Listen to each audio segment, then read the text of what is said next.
할렐루야. 한 주 동안 평안하셨습니까?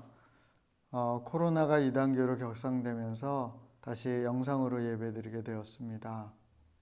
또 아쉽지만 이곳에서 하는 마지막 설교가 될 것 같습니다. 마지막 설교라고 하니까 좀 비장한 마음도 들고 또 이 공간에 대한 또 아쉬운 마음도 생기지만 하지만 하나님께서 우리에게 새롭게 여실 또 일들을 기대하며 또 하나님 앞에 소망으로 나아가기를 원합니다. 우리 함께 기도하고 말씀 듣도록 하겠습니다. 간절히 소원합니다.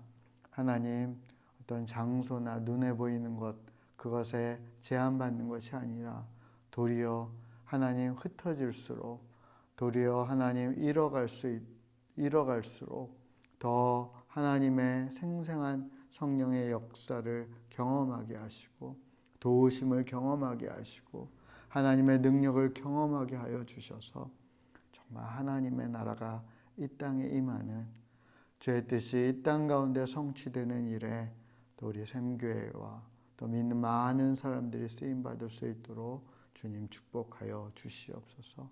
오늘도 친히 말씀하여 주시고 우리에게 주의 뜻을 보여 주시옵소서. 주님을 소망하며 살아계신 예수 그리스도 이름으로 기도합니다. 아멘. 오늘 하나님께서 우리에게 주시는 말씀은 에베소서 6장 18절 말씀입니다. 제가 쉬운 성경으로 봉독하겠습니다. 성령 안에서 늘 기도하고 필요한 모든 것을 위해 간구하십시오. 언제나 준비된 마음으로 좌절하지 말고 다른 그리스도인들을 위해서도 기도하십시오. 아멘. 그리고 성경 말씀의 많은 사건들 가운데 드러나고 있는 하나님의 놀라운 역사, 그런 것들이 바로 우리의 삶 가운데에서도 성취되는 것, 하나님은 나라가 우리의 그 삶의 자리 가운데도 임하여서 아주 선명하게 하나님의 뜻이 드러나고 하나님의 살아계심이 나타나는 것, 그것을 갈망하는 것, 그것은 아마 모든 그리스도인들 마음 가운데 있는 소원일 것입니다. 저 또한 정말 하나님의 그 놀라운 그 약속들, 또 하나님의 놀라운 역사들이 제 삶 가운데 또 우리 교회 가운데 또 이 사회 가운데 실현되는 것을 간절히 보기 원합니다. 그것을 정말 보기 원하는 사람마다 성경은 이것을 하라고 말씀하시는데 그것은 기도입니다. 기도하지 않고는 그런 역사들이 일어나지 않고, 기도하지 않고는 하나님의 살아계심과 하나님의 그 약속하신 그 놀라운 축복들을 사실은 우리가 접할 수 없는 거죠. 하나님의 아들이신 예수님조차도 이 기도에 온 힘을 다하셨고 매일 습관을 쫓아서 나아가 기도하시고 또 새벽 그리고 밤늦도록 기도에 온 힘을 다하셨습니다. 그리고 하나님의 역사가 일어나야 되는 현장에 가실 때마다 예수님께서는 기도하는 것을 빠뜨리지 않으셨습니다. 마가복음 9장 29절에 보면 이르시되 기도 외에 다른 것으로 이런 종류가 나갈 수 없느니라 라고 예수님 말씀하십니다. 이 말씀은 귀신을 내쫓은 후 제자들이 자신들은 왜 그렇게 할 수 없느냐고 물으실 때 기도만이 너희가 이 하나님의 역사를 일으킬 수 있는 것이다 라고 설명하신 것입니다.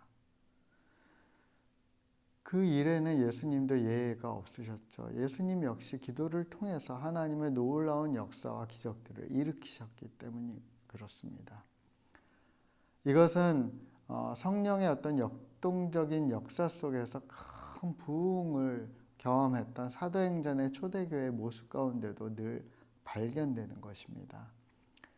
사도행전 2장 42절에 그들이 사도들의 가르침을 받아 서로 교제하고 떡을 떼며 오로지 기도하기를 힘쓰느니라. 그들이 늘 말씀을 듣고 그리고 교제하면서 이 기도하는 일에 가장 큰 힘을 썼기 때문에 사도들과 교회 멤버들이 가는 곳마다 복음을 전하면 믿는 이들이 계속 늘어나고, 그리고 병든 사람들, 귀신 들린 사람들이 온전하게 회복되는 큰 역사들이 일어날 수 있었던 거죠. 기도했기 때문에, 기도에 온 힘을 들였기 때문에 그들은 그런 역사를 아주 일상적인 삶으로 경험할 수 있었습니다.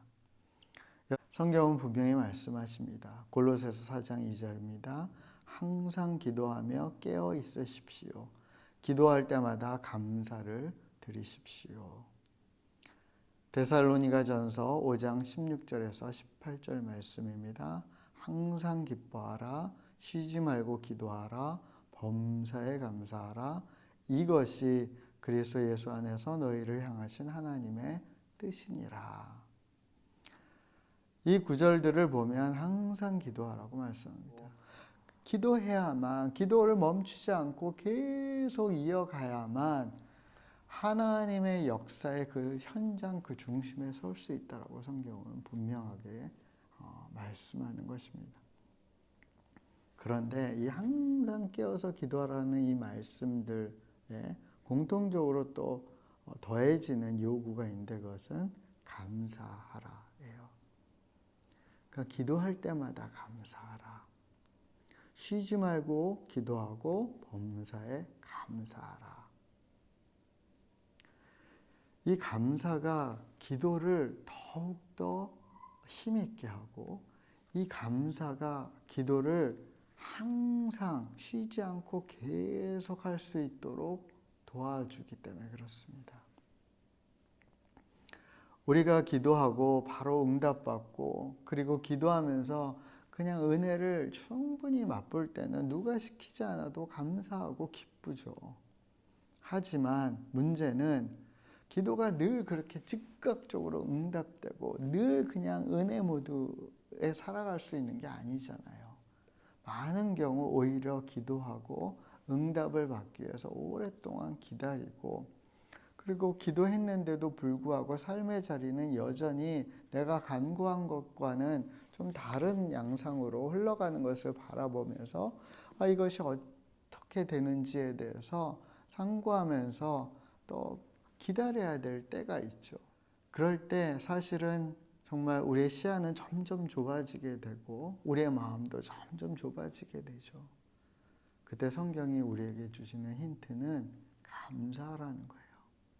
하나님께 감사하라는 거예요. 이 감사는 믿음에 기반을 둔 고백인 거죠. 하나님을 믿기 때문에, 이전에 하나님이 내게 응답하셨던 것을 내가 알기 때문에 감사를 하는 거죠. 그리고 앞으로 하나님께서 동일하게, 아니 더 크고 놀랍도록 행하실 일들을 기대하기 때문에 감사하는 거예요. 그렇게 감사를 계속 표현하다 보면 좁아져 있던 내 마음이 여유를 찾게 되고, 또 내 시야가 좁아지고 모든 것들이 이렇게 경직되어 있는 것들이 풀리기 시작하는 거죠. 이 감사라는 영적인 윤활유가 없다면 항상 기도한다라는 것은 사실은 실현 불가능한 미션 임파서블, 불가능한 미션이 되기 쉽습니다. 하지만 우리가 정말 마음의 감사를 채우기 시작한다면 우여곡절 많은 상황들도 정말 순탄하게 넘어갈 수 있고, 그리고 기도를 쉬지 않고 계속 이어갈 수 있을 뿐 아니라 응답받을 때까지 견딜 만한 힘을 얻게 될 것입니다. 그렇게 주님께서는 항상 기도할 때 너희가 감사로 그것을 백업하라고 그렇게 우리에게 가르쳐 주십니다. 이렇게 감사로 기도할 수 있을 때 하나님께서는 예비하신 더 큰 축복을 말씀하십니다. 그것은 다른 이들을 위해서 중보기도 하는 특권을 누리라는 것입니다.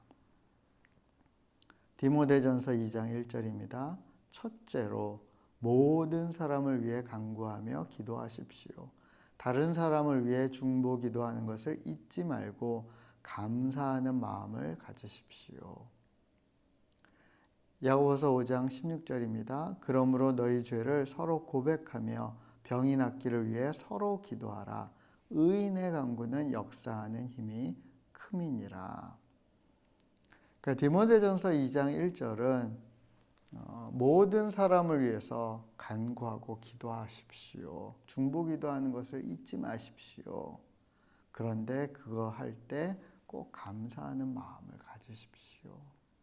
이 감사하는 마음이 결국은 기도를 계속 이어가게 하고 정말 나만 위하는 어떤 조급한 삶의 어떤 태도에서 벗어나서 이 감사하는 마음이 있을 때 다른 사람들을 위한 기도, 다른 사람을 위한 축복, 다른 사람을 위한 포용으로 나아갈 수 있게 하는 거예요. 그래서 이 감사를 계속하면서 중보로 나아가라라고 말씀하시는 거죠. 야고보서 5장 16절에서는 너희 죄를 서로 고백하고, 그러니까 자기의 연약함, 자기의 부족함, 자기의 어떤 완고함 이런 것들을 서로 고백하고 그리고 서로 기도해 주라라고 말씀하는 거예요. 그러니까 우리가 교회가 모일 때 아니면 어떤 사람들을 만날 때 서로 기도하는 것 이것이 너무 자연스럽게 일어나야 되는 거죠. 그게 그리스도인들의 삶이에요. 그런데 우리가 잘 못하고 있는 부분이 아닌가 싶어요. 저 역시 그 부분에 있어서 좀 많이 요즘은 좀 경직되고 막혀 있는 것 같아서 이번에 말씀을 준비하면서 이 성경 구절들을 읽어가면서 내가 사람들을 위해서 기도하는 어떤 채널들을 좀 열어야겠다. 그것이 경직돼 있다면 그것이 풀릴 수 있도록 내가 할 수 있는 방법이 무엇인지 찾아서 그것을 계속해서 풀어내야겠다라는 그런 좀 이번에 다짐을 하게 되었어요. 우리가 그렇게 서로 위해서 기도할 때 역사하는 힘, 하나님의 그 역사하는 힘이 얼마나 크고 놀라운지를 경험할 수 있는 거죠. 그러니까 반대로 우리가 정말 하나님의 놀라운 역사하는 그 놀라운 힘을 경험하고 싶다면 우리가 해야 되는 것이 뭐죠? 다른 사람들과 함께 서로 위해서 기도하는 거예요. 붙잡고 기도할 때 거기서 역사가 이제 일어나는 거죠. 잠언 27장 17절에 쇠는 쇠에 갈아야 날카롭게 되듯이 사람은 사람에게 부딪혀야 다듬어진다. 마치 칼로 이렇게 갈잖아요. 이렇게 칼길이에서 갈기도 하거든요. 이렇게 하면서 날카롭게 만들죠. 그래야지 우리가 썰고 싶은 거 잘 썰 수 있어요. 칼이 날카로움을 잃어버리면 이게 잘 안 들면 오히려 이게 힘도 더 많이 들고 그러면 이 써는 것들을 계속 하기가 어렵게 되죠. 그러면 멈추게 돼요. 사용하지 않게 돼요. 잘 썰리지 않은 칼은 쓰지 않게 돼요.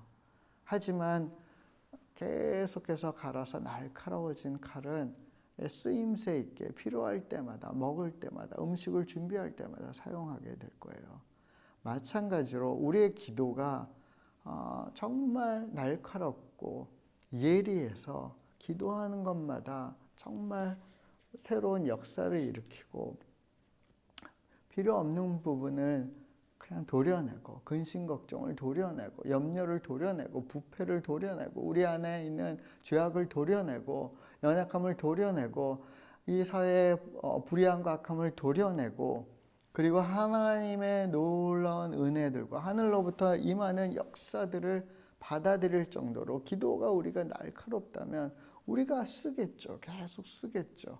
하지만 우리의 기도가 너무나 이제 무뎌져서 날카롭지 않아서 그 녹슨 칼처럼 망가진 칼날이 다 깨진 칼처럼 되어 있다면 우리가 그 칼을 사용하는 것이 어떤 효과도 없기 때문에 오히려 망치기 때문에 이 칼을 우리는 사용하지 않고 그냥 놔두게 되죠. 그것이 어떤 면에서 우리의 영적인 현주소일 수도 있어요. 그렇다면 그 칼을 날카롭게 기도의 칼을 날카롭게 해야 되는데 그것은 마치 계속 부딪히고 사용할 때 일어난다는 거예요. 사람은 사람에게 부딪혀야 다듬어지고 세워질 수 있는 거예요. 영적인 일도 마찬가지인 거죠. 우리의 영적인 어떤 능력이 나타나고 영적으로 우리가 성숙되기 원한다면 영적으로 부딪히고 다듬어질 필요가 있는 거예요. 영적으로 날카로워질 필요가 있는 거예요. 그것을 하는 가장 대표적인 것이 바로 기도예요. 서로 위해서 기도하는 거죠. 사람과 사람이 부딪혀야 다듬어지듯이 우리가 사람과 사람이 만나서 함께 주 예수 그리스도의 이름으로 기도할 때 우리는 더욱 날카로워지는, 우리의 기도는 더욱더 구체적으로 실현될 수 있는 거예요. 고린도후서 9장 14절에서 15절입니다. 성도들은 하나님께서 여러분에게 보이신 놀라운 은혜로 인해 깊은 애정을 가지고 여러분을 위해 기도할 것입니다. 말로 다 할 수 없는 선물을 주신 하나님께 감사합니다. 그러니까 말로 표현할 수 없는, 말로 다 표현할 수 없는 놀라운 선물을 주신 하나님 감사합니다. 근데 그 놀라운 선물이 뭐죠? 성도들이 서로 기도하는 거예요. 놀라운 은혜로 인해서 서로 깊은 애정을 갖고 함께 기도하는 거예요. 서로 위해서 기도하는 거예요.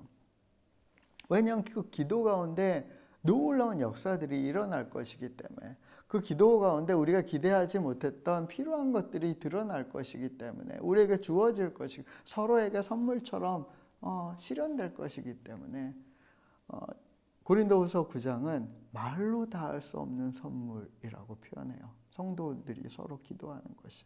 사랑하는 여러분, 우리가 서로 그런 선물을 주고받았으면 좋겠어요. 눈에 보이는 선물, 상품권, 이런 것도 좋긴 하겠지만, 그보다는 정말 말로 표현할 수 없는, 어떤 것으로 표현할 수 없는 놀라운 선물, 정말 끊임없이 솟아나는 샘처럼 끊임없이 좋은 것들을 우리에게 내어주는 선물과 같은 서로 위해 기도하는 일들이 우리 안에 시작되기를 소원합니다. 에베소서 6장 18절에서 19절입니다. 성령 안에서 늘 기도하고 필요한 모든 것을 위해 간구하십시오. 언제나 준비된 마음으로 좌절하지 말고 다른 그리스도인들을 위해서도 기도하십시오. 또한 나를 위해서도 기도해 주십시오. 말씀을 전할 때 두려움 없이 담대하게 복음의 비밀을 말할 수 있도록 나를 위해 기도해 주십시오.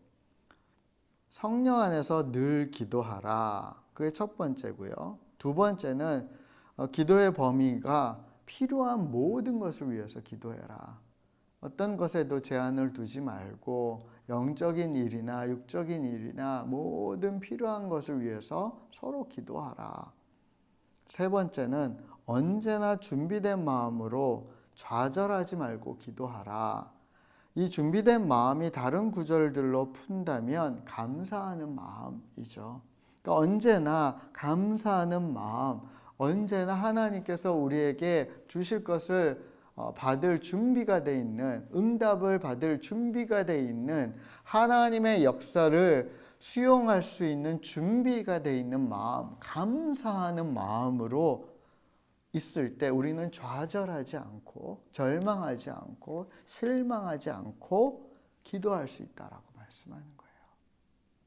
우리가 교회 이 공간을 접지만 좌절할 필요가 없어요. 왜냐하면 하나님께서 계속해서 우리와 함께 하실 것이니까. 하나님께서 계속해서 우리 가운데 필요한 것들 공급하실 것이기 때문에, 역사하실 것이기 때문에, 하나님이 놀라운 새로운 소망으로 우리의 삶을 채워가실 것이기 때문에 우리 좌절할 것이 아니라 준비된 마음, 감사하는 마음, 또 하나님께서 우리에게 허락하실 것을 받아낼 어떤 준비하는 자세로 우린 기도하는 거죠.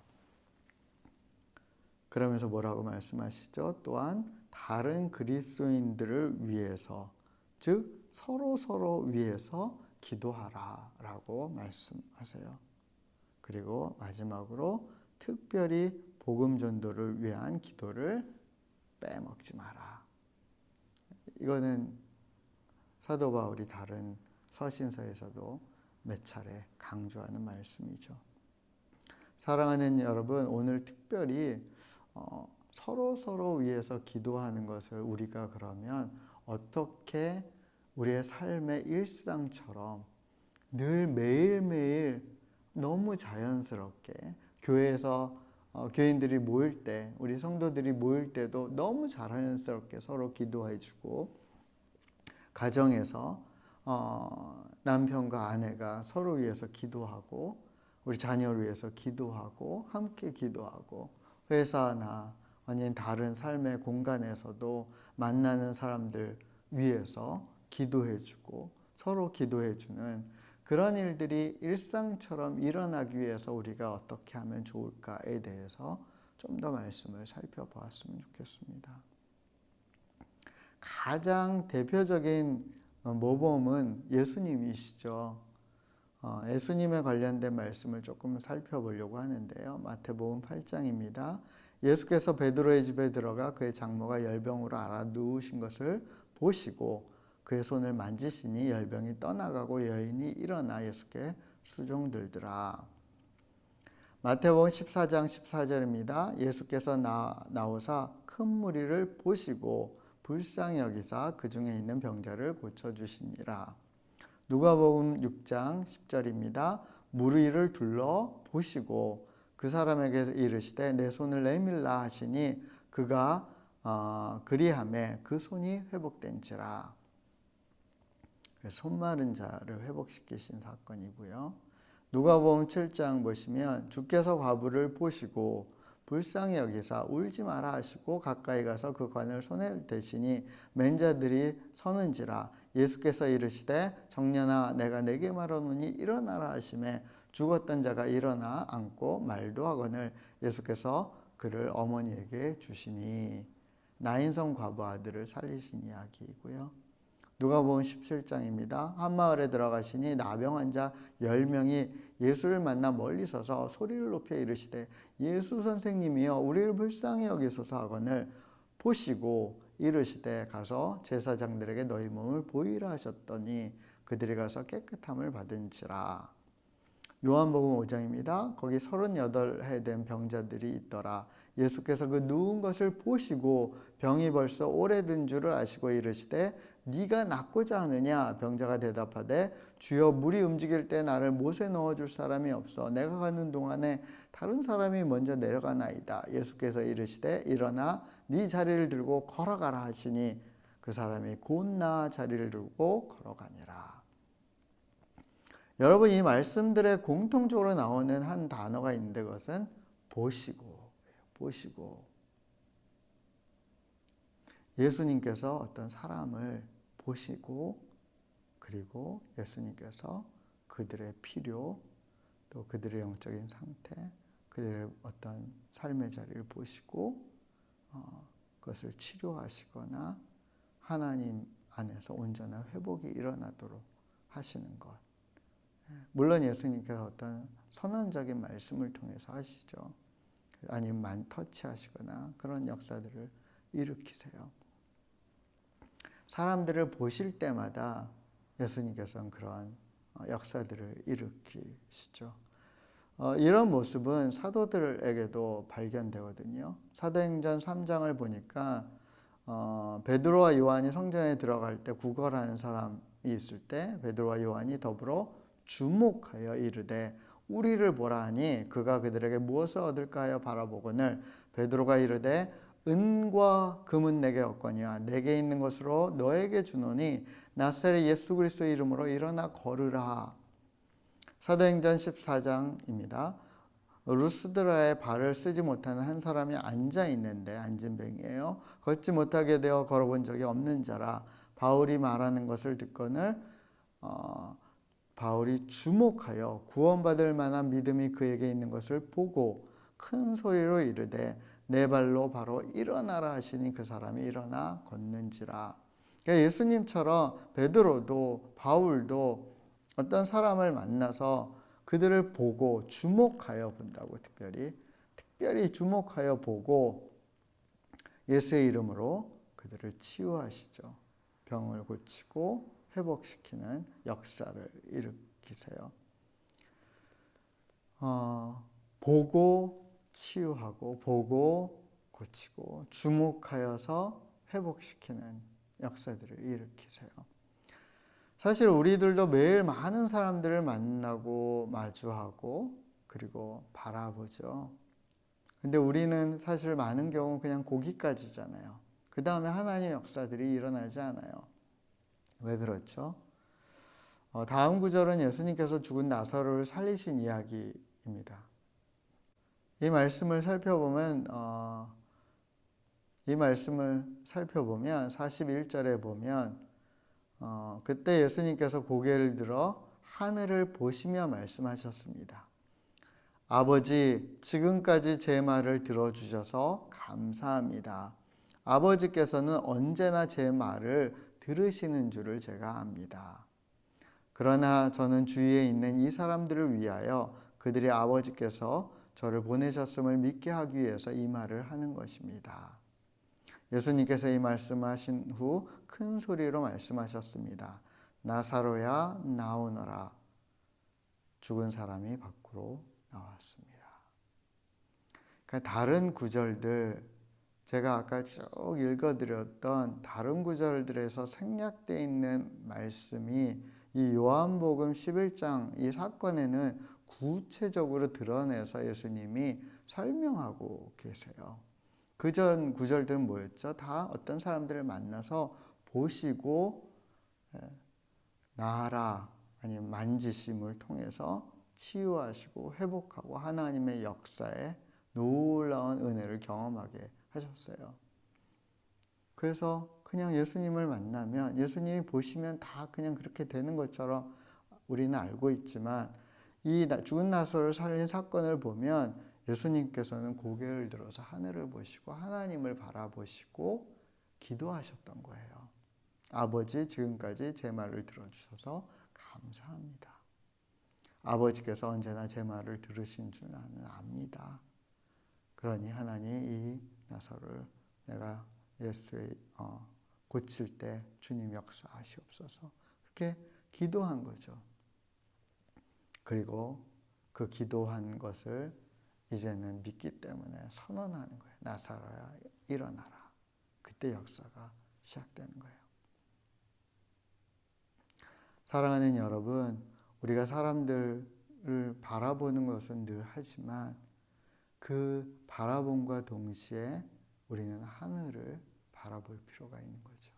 하나님을 바라볼 필요가 있는 거예요.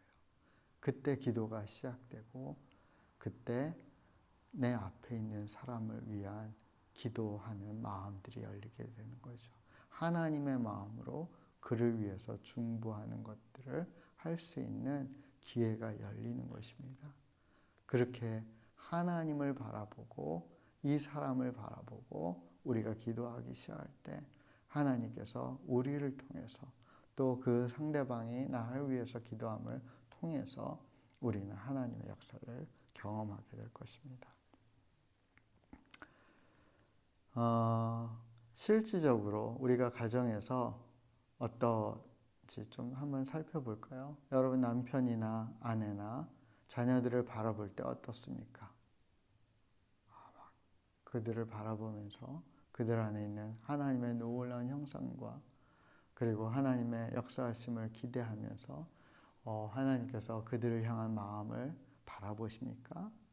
아니면 그들을 보면서 어떤 문제들이 보이고 그래서 마음에 우라통이 막 터지고 저놈의 왼수 뭐 이런 어떤 태도를 갖게 되나요? 여러분 우리가 우리 남편, 아내, 부모님 아니면 자녀들을 바라봄과 동시에 우리 하나님을 바라보고 하나님의 눈으로 그들을 바라볼 필요가 있죠. 그리고 내가 해결자 역할, 내 자녀의 문제를 풀 해결자의 역할로 바라볼 것이 아니라 오히려 그 역할에서 내려와서 아니 그 역할의 자리에 하나님을 초대해서 하나님이 그 해결자 역할이 되도록 그 주권을 드리는 거죠.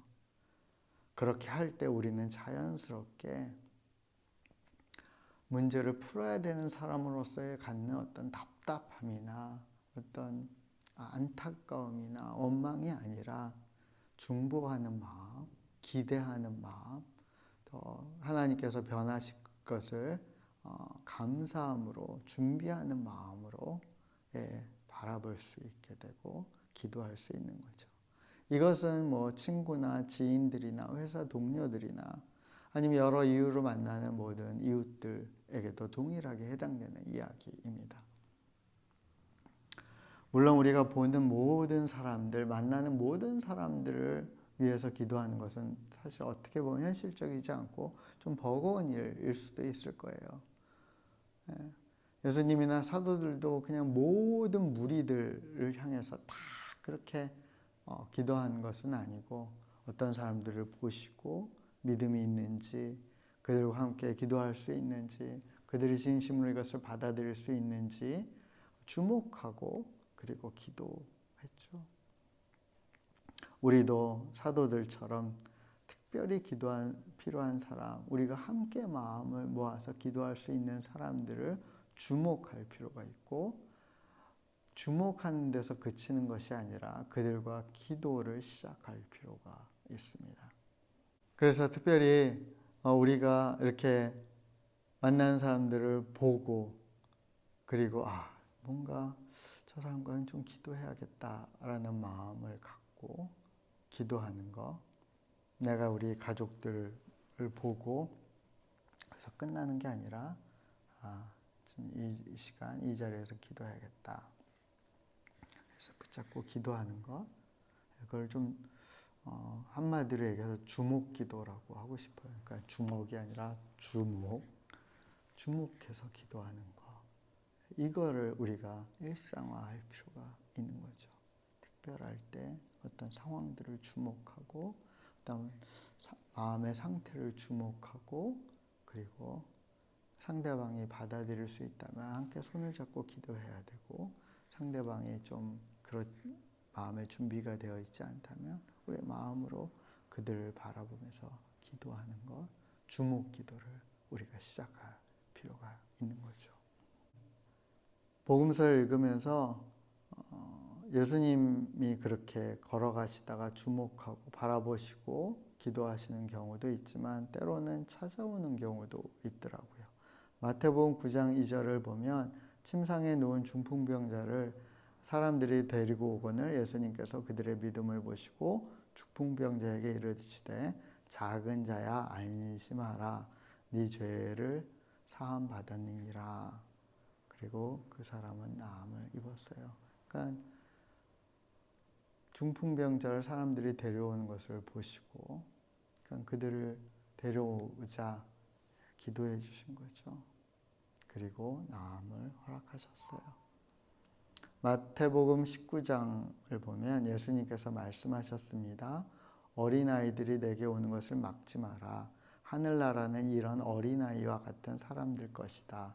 예수님께서 어린아이들에게 손을 얹어 기도해 주시고 그것을 떠나셨습니다. 그러니까 어린아이들이 올 때 예수님께서는 그 온 아이들을 위해서 기도해 주시기를 즐거워하셨고 기뻐하셨고 그들을 축복하셨죠. 우리가 아이들을 위해서 그렇게 기도할 필요가 있고 나한테 찾아온 사람을 위해 기도하는 것을 시작할 필요가 있어요. 어떻게 보면 부끄럽지만 참 저에게 은혜가 되는 것은 몇 개월 전에 저희 막내 주한이가 갑자기 어느 날부터 잠자기 전에 저한테 왔어요. 그래서 아빠 기도해 주세요 라고 너무 선명하게 요청하는 거예요. 그래서 얘가 어디서 뭘 봤지? 아니면 어떤 이유 어떤 무엇 때문에 이러지? 뭐 약간 좀 의아한 마음이 있었지만 또 제 한편으로는 내가 자녀들을 위해서 좀 더 신앙적으로 믿음으로 돌보고 이 아이들이 성장할 수 있도록 도와야 되는데 라는 사실 갈망을 갖고 사실은 그 주한이가 찾아오기 몇 주 전부터 제가 개인적으로 좀 기도했었거든요. 어떻게 시작해야 되는지. 그런데 주한이가 갑자기 찾아온 거예요. 그래서 한편으로는 하나님께서 이렇게 하시나 하고 주한이를 위해서 기도해 줬어요. 정성껏 기도해 주고 잠자리에 주한이가 이제 들었죠. 그것이 그냥 이례적인 사건으로 끝날 줄 알았는데 그 다음 날도 또 다음 날도 주한이가 찾아와서 아빠 기도해 주세요 하는 거예요. 그래서 기도하기 시작했어요. 매일 밤 주한이를 위해서 열심히 기도했어요. 주한이를 위해서 기도하면서 또 한편으로는 그 위에 있는 예후 그리고 첫째인 다은이 위해서는 어떻게 기도해야 되나라는 한편에 또 물음표가 생겼어요. 어떻게 해야지? 어떻게 해야지? 그런데 주한이를 위해서 기도할 때 좀 먼 발치에서 예후가 바라보더라고요. 그래서 어느 날 상황을 봐서 제가 예후가 누운 침대에 가서 예후한테 기도해 줘도 될까? 라고 물어봤는데 예후가 아빠 해줘요 라고 하더라고요. 그래서 예후 위해서 기도했어요. 처음에 한 하루 이틀은 그냥 제가 먼저 찾아갔어요. 그리고 예후 위해서 기도해 줬죠. 하지만 감사하게 그렇게 한 2, 3일이 지난 후 예후도 잠자기 전에 꼭 저에게 찾아와서 기도해달라고 요청하기 시작했어요. 어떻게 보면 동생이 먼저 시작한 일을 예후가 따라간다는 게 예후에겐 좀 힘들 수도 있는 일 아니겠어요. 하지만 예후가 어떤 의미에서는 참 겸손하게 좋은 마음으로 그것을 했어요. 저는 그게 오히려 어떤 면에서는 더 의미 있고 가치 있는 것 아닌가라는 생각도 해보게 돼요. 그렇게 예호와 주한이가 찾아왔고 매일 밤 기도하는 일들이 이제 일상화되기 시작했어요. 때로는 제가 너무 피곤하거나 어떤 일을 하고 있을 때 둘이 찾아오면 살짝 귀찮기도 하더라고요. 오늘은 좀 건너뛰었으면 좋겠다. 어떤 날은 제 몸이 너무 피곤하고 아파서 일찍 자고 싶을 때는 그냥 잠자는 척 할까 뭐 이런 생각도 드는데 그럴 때도 어김없이 찾아와서 제가 침대에 누워있는데도 찾아와서 둘이 기도해 달라고 요청하고 그래서 기도를 쉴 수가 없어요. 저는 이게 너무 하나님의 큰 은혜라고 생각해요. 너무 큰 하나님의 역사라고 생각해요. 그렇게 기도를 시작하자 아직은 그렇게 예호나 주한이처럼은 아니지만 다은이 마음에도 조금씩 변화가 있는 것 같아요. 다은이가 사실 예배 드리는 것도 좀 힘들어하고 그래서 예배 자리도 잘 오지 않으려고 하고 또 신앙에 대해서 많은 의문점을 갖는 시기거든요. 그런데 그 아들들, 동생들을 위해서 기도하는 모습을 보면서 다은이가 좀 관심을 갖더라고요. 그리고 때로는 그냥 다은이 옆에 있는데 두 아이를 위해서 기도할 때 다은이가 그것을 듣더라고요. 그래서 너무 감사한 것은 사실 이렇게 밤마다 기도하는 게 저만이 아니라 저희 아내도 늘 하거든요. 저희 아내에게도 찾아가서 기도하고 또 저희 아내가 또 아이들 위해서도 꼭 기도해 주는 것을 지금 몇 개월째 하고 있는데 아내가 다은이에게 기도해 줄까라고 어느 날 물었을 때 다은이가 그것을 또 받아들이고 그래서 좀 분위기는 어색했지만 다은이를 위해서 기도할 수 있는 또 은혜도 있었어요. 지금은 그거는 약간 좀 일회성처럼 가끔씩 일어나지만 저는 기대해요. 그리고 마음으로는 늘 두 아이를 위해서 기도한 다음에 다은이를 위해서도 기도하려고 노력해요. 다은이도 이렇게 기도받고 다은이도 하나님 앞에 직접 나아가서 기도할 수 있는 믿음의 사람이 될 수 있도록. 사랑하는 여러분, 어쩌면 우리가 시작해야 되는데 시작하지 못할 때 하나님께서 이렇게 푸시하시고 하나님께서 이렇게 찾아오도록 또 하시는 것 같습니다. 우리가 이렇게 찾아오는 사람, 아니면 때로는 우리에게 하나님 마음을 주신 것에 우리가 순종해서 나아가서 만나서 기도해야 될 사람들에게 나아가서 우리가 기도할 때, 저는 하나님께서 그러한 만남 그 속에서 우리가 기도하는 결정을 하고 시작할 때 그 안에서 하나님께서 크게 역사하실 거라고 믿습니다. 그것을 통해서 우리의 믿음을, 우리의 삶을 정말 은혜 안에서, 예수 그리스도 안에서 성장시킬 것이라고 믿습니다. 사랑하는 형제자매 여러분, 우리 서로 위해서 기도합시다. 우리 좀 어색할지라도, 지금은 무뎌 있을지라도, 기도해도 별로 아무 느낌도 없고 아무 역사도 안 일어날지라도, 우리가 서로 위해서 자꾸만 기도하기 시작할 때 우리는 점점 우리의 기도가 날카로워지고 우리의 기도가 힘을 얻게 되고 우리의 기도가 정말 뭔가 역사를 일으킬 만한 믿음을 갖게 되어서 그 기도를 통해서 새로운 시대, 새로운 역사, 새로운 교회, 새로운 하나님의 나라의 임재를 우리는 경험하게 될 것이라고 믿습니다. 사랑하는 여러분, 우리 서로 위해서 기도하기에 힘쓰는 그런 우리들이 되었으면 좋겠습니다. 의인의 강군에 역사하는 힘이 많다고 하시지 않았습니까? 우리 서로 위해서, 아픈 사람을 위해서, 연약한 사람을 위해서 우리 기도합시다. 누가복음 6장에 보면 너희를 저주하는 자를 위해서 축복하고 너희를 모욕하는 자를 위해서 기도하라고 하시지 않았습니까? 여러분, 뭔가 모욕감을 느끼게 만드는 사람이 있다면, 나를 힘들게 하는 사람이 있다면, 저 사람 위해서 기도해야겠다 라고 우리가 역으로 기도하고 역으로 축복한다면, 여러분, 우리는 더 큰 은혜, 더 큰 자유함 속에 살아갈 수 있을 것입니다. 우리가 서로 위해서 기도할 때 하나님께서 정말 우리를 정말 예수 그리스도의 그 아름다운 모습처럼 그렇게 변화시켜 가실 것입니다. 성장시켜 가실 것입니다. 우리 모두 그것을 기대하고 사모합시다. 마지막 구절입니다. 베드로전서 4장 7절에서 8절입니다.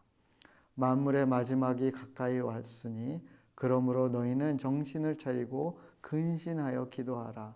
무엇보다도 뜨겁게 서로 사랑할지니 사랑은 허다한 죄를 덮느니라. 우리가 마지막 때가 다가와서 점점 냉랭해지고 이 사회가 점점 악해질 때, 그때 한탄만 할 것이 아니라 우리가 정신을 차리고 근신해서 기도하기를 힘써야 된다라고 성경은 우리에게 가르치십니다. 그리고 이 기도할 때 우리가 잊지 말아야 될 것은 정말 뜨겁게 서로 사랑하고, 그리고 이 사랑함을 기도로 풀어내는 그 일들을 시작할 때 하나님께서는 이 땅의 허다한 죄, 이 냉랭하고 악한 이 불의한 것들을 덮어내실 것이고 그것을 새롭게 기경하여 주실 것입니다. 사랑하는 여러분, 우리가 서로 그렇게 기도하는 은혜를 누리는 그런 새로운 습관, 새로운 일상, 우리의 새로운 교회의 어떤 문화를 만들었으면 좋겠습니다. 여러분, 저를 위해서도 많이 기도해 주십시오. 그리고 때로는 예전에 보면 목사님을 위해서 기도하는 것을 약간 좀 주저하는, 제가 어떻게 감히, 그런 거 없습니다. 예수의 이름으로 기도하는데 뭐 감히가 어디 있습니까? 예수의 이름 앞에 저는 그냥 일개 그냥 한 연약한 사람에 불과하고 그냥 죄인에 불과하지 않습니까? 그러니까 예수의 이름으로 담대하게 기도해 주시고, 저 약간 병약하고 좀 별 볼일 없지 않습니까?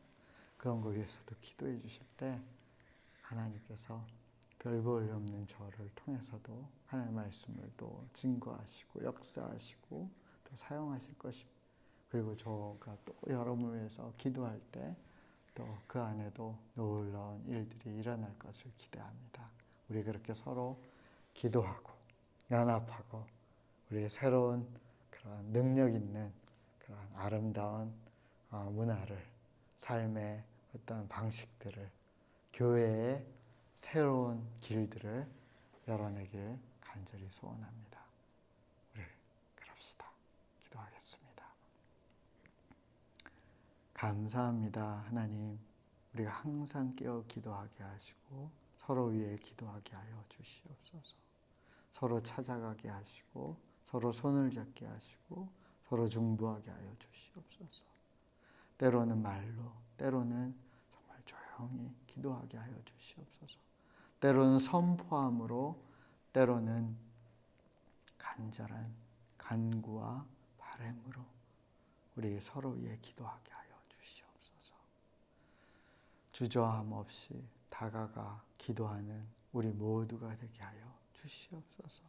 지금 이 예배에 참여하는 사람들이 옆에 다른 가족이나 식구들이 있다면 이 예배가 끝나기 전에 서로 위해 기도하는 시간을 갖도록 축복하여 주시옵소서. 주님 기대합니다. 살아계신 예수 그리스도 이름으로 기도합니다. 아멘.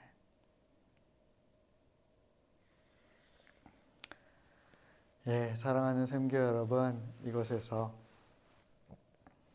선포된 마지막 메시지입니다. 이 메시지를 하나님께서 주시는 말씀으로 마음에 새기고 우리 정말 다른 어떤 모습으로, 다른 다가감으로 나아갔으면 좋겠습니다. 지금은 주일 오전 1시 44분입니다. 어떻게 하다 보니 제가 자정을 넘기고 이렇게 말씀을 녹화하게 됐습니다. 지금 이곳은 너무 춥고요. 주변은 어질러져 있지만, 하지만 또 영상은 또 괜찮은 것 같네요. 사랑하고 축복합니다. 내일 이곳을 정리하려고 또 자원하는 지체들이 모일 텐데 그 모임의 자리에서도 서로 위해서 기도했으면 좋겠습니다. 꼭 그 모임 때 서로에서 손을 잡고 축복해주는 기도하는 시간들을 가졌으면 좋겠습니다. 저를 포함해서 우리 모든 지체들이 가능하면 매일 밤 남편과 아내 손을 잡고 기도하는 일을 다시금 아니면 새롭게 시작하게 되길 소원합니다.